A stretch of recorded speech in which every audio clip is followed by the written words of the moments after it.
Depuis le XVIIIe siècle, la légende de la garde républicaine perdure. Sa réputation rayonne dans le monde entier, notamment parce qu'elle ouvre le défilé du 14 juillet et accompagne les cortèges de nombreux chefs d'État.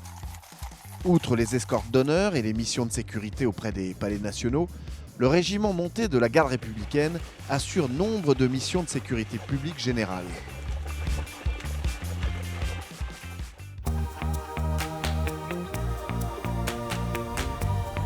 Les 500 chevaux et cavaliers de la garde en font la plus grande formation montée au monde et la dernière unité à cheval de l'armée française. Ils sont répartis dans une quinzaine de casernes sur Paris, comme celle de Vincennes ou de l'état-major, quartier des Célestins dans le 4e arrondissement. Moins visible, il existe aussi 10 postes à cheval permanents dans l'Île-de-France, comme par exemple ceux du Bois de Boulogne ou de Fontainebleau, et même jusque dans la Loire, à Chambord. Mais il n'est pas donné à n'importe qui de pouvoir rejoindre ce régiment. Pour venir au régiment de cavalerie, il faut déjà être avant tout gendarme, donc réussir les tests de sélection, le concours d'entrée en école de gendarmerie. À l'issue de ce concours, on part un an en école, on apprend l'ensemble de notre métier de gendarme pendant un an. Durant ce temps de formation, on se signale comme étant cavalier et désireux de venir rejoindre le régiment de cavalerie. Les candidats sont testés au sein du régiment de cavalerie, de façon à ce qu'on s'aperçoive nous-mêmes du niveau réel des candidats. Officiellement, on n'a pas de niveau requis. En revanche, concrètement, sur un équivalent Gallo 6, Gallo 7, aujourd'hui, c'est compliqué. Sans ce niveau-là, c'est compliqué de rentrer, puisqu'on est un peu victime de notre succès et bien évidemment, on va choisir les meilleurs candidats. Aujourd'hui, la taille requise pour un garde républicain, au régiment de cavalerie en tout cas, est d'1m70. Les meilleurs candidats, mais aussi les meilleures montures pour leur mission particulière. Car là aussi, une sélection s'opère. Tous les chevaux ne peuvent prétendre rejoindre ce bataillon légendaire. Il nous faut bien évidemment des chevaux suffisamment massifs pour accepter le poids de la selle d'armes et le cavalier, puisque dans nos missions quand même, nous avons le protocole de l'État avec un harnachement d'époque qui est assez lourd. Donc il nous faut des chevaux qui soient relativement massifs, mais en même temps qui aient un moral qui soit assez malléable, de façon à pouvoir évoluer en ville, de pouvoir évoluer au milieu d'une foule sans jamais s'énerver. La race de selle français aujourd'hui nous permet d'obtenir ça d'une manière générale. On a des contraintes de taille également. Pour le choix des jeunes chevaux, sur les commissions d'achat, on va choisir une taille minimum d'1m65 de façon à pouvoir justement supporter le poids du cavalier et de réaliser l'ensemble des missions du régiment. On a un spectre qui est assez large, donc le protocole de l'État bien évidemment, la sécurité publique générale, mais également des missions de maintien de l'ordre et de gestion de foule. Donc on se doit d'avoir quand même des chevaux d'un certain gabarit.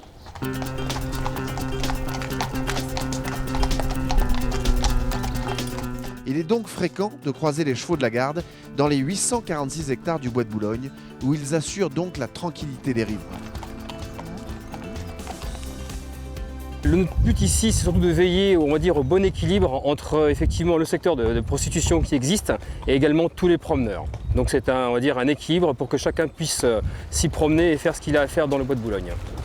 Lorsqu'on est ici, comme sur des secteurs comme celui-ci, donc toute circulation à moteur évidemment est interdite.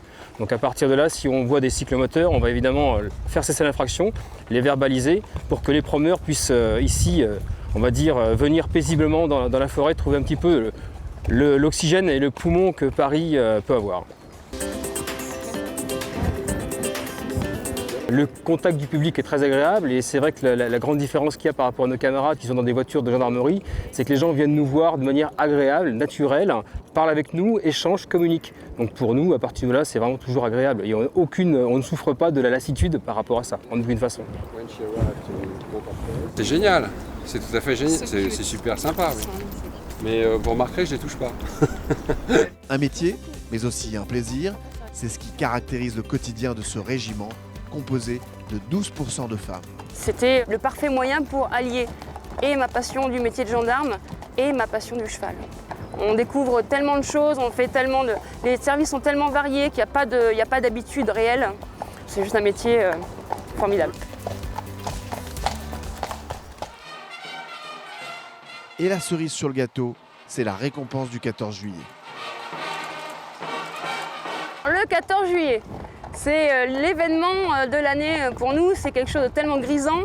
C'est tellement un privilège et un honneur de pouvoir être sur les rangs et d'avoir c'est l'effet de groupe qui nous soulève. C'est vraiment avec en plus le passage de la foule où on a les applaudissements du public. C'est juste génial. C'est vraiment génial.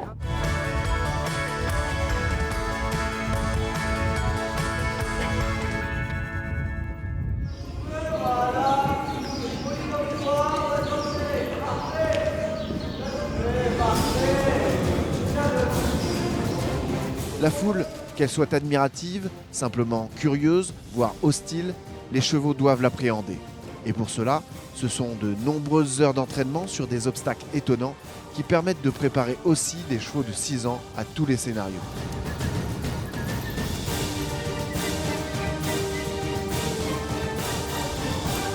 C'est constitué de différents obstacles, différentes embûches que le cheval doit passer dans le calme grâce à son contact avec le cavalier. Donc vous avez pu voir la bascule par exemple, les escaliers qui sont utiles pour nous puisque les escaliers dans notre quotidien, dans nos missions opérationnelles, on est parfois confronté à des escaliers qu'il nous faut pouvoir franchir pour aller interpeller ou contrôler des individus. Ok, super. On les tient 2 minutes. Tiens-le.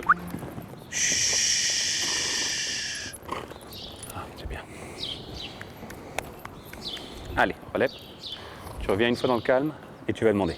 On a décidé, nous, de travailler sur de la soumission. Donc, vous avez pu voir les révérences et les couchers. En dehors du côté esthétique, lorsque l'on fait les démonstrations, c'est surtout une soumission qui est consentie. Quand le cheval est couché, c'est un fuyard, c'est un herbivore. Donc, c'est la position dans laquelle il est le plus vulnérable.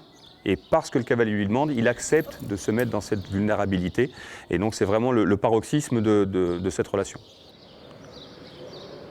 Ok, remonte.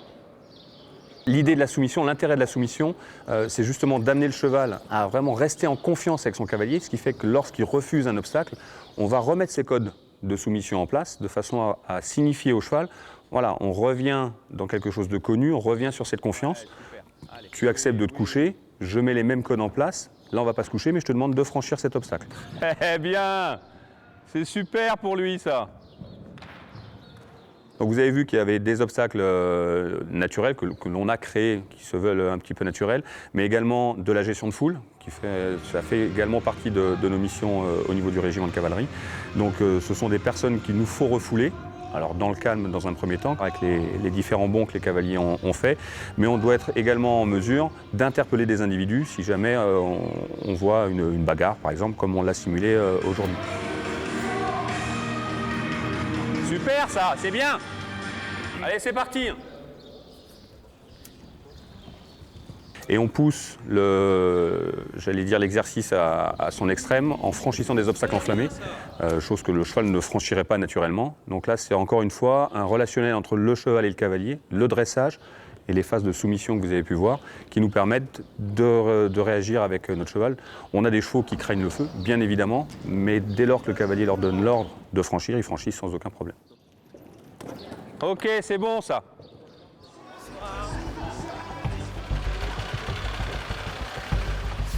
Ce soir, la mise en pratique est d'envergure. Direction le Stade de France pour assurer la sécurité d'une finale de football aux côtés des compagnies à pied.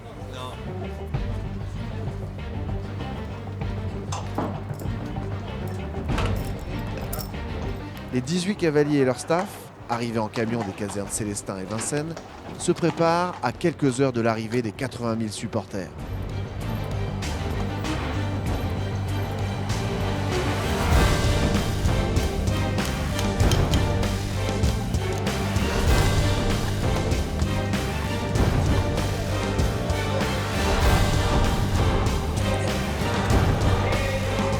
Ils redoutent l'arrivée des supporters.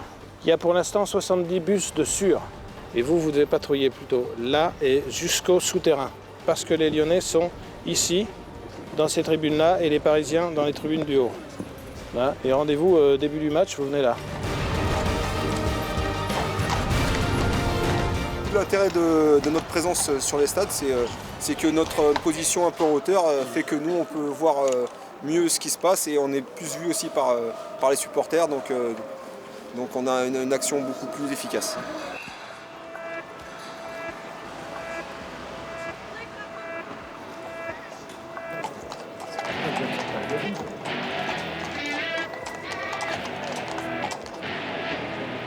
La présence de la garde républicaine étonne souvent les supporters, toujours dans le bon sens du terme.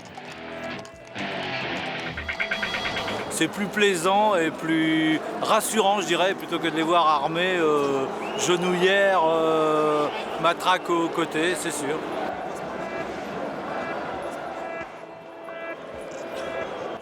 Mais c'est inhabituel parce que moi je suis de Côte d'Ivoire, chez nous il n'y en a pas et je trouve ça vraiment très pratique pour la sécurité, c'est une très bonne chose. Et je pense que je demanderai à mon gouvernement de faire en sorte que nous puissions avoir des chevaux pour les policiers.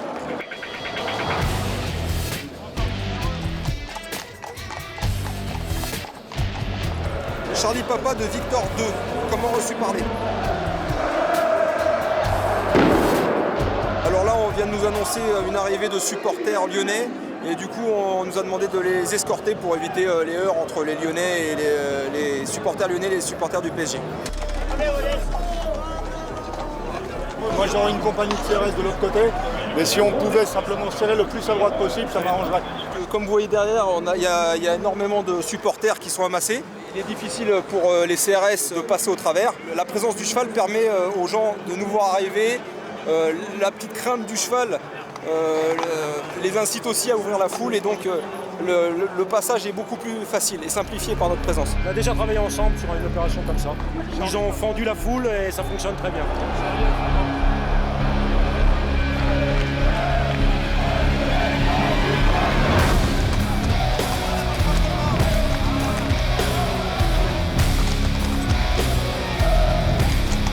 La stature imposante des 5 chevaux de la garde permet sur ce genre de mouvement de remplacer une vingtaine de gendarmes à pied.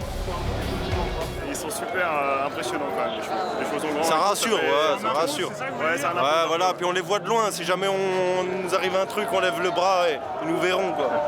Le match est fini, mais pas pour la garde républicaine. Certains supporters sont euphoriques, d'autres déçus. Ils doivent donc s'assurer que la sortie du Stade de France se fasse sans heurts. Pour fluidifier le trafic sur la passerelle, on la ferme.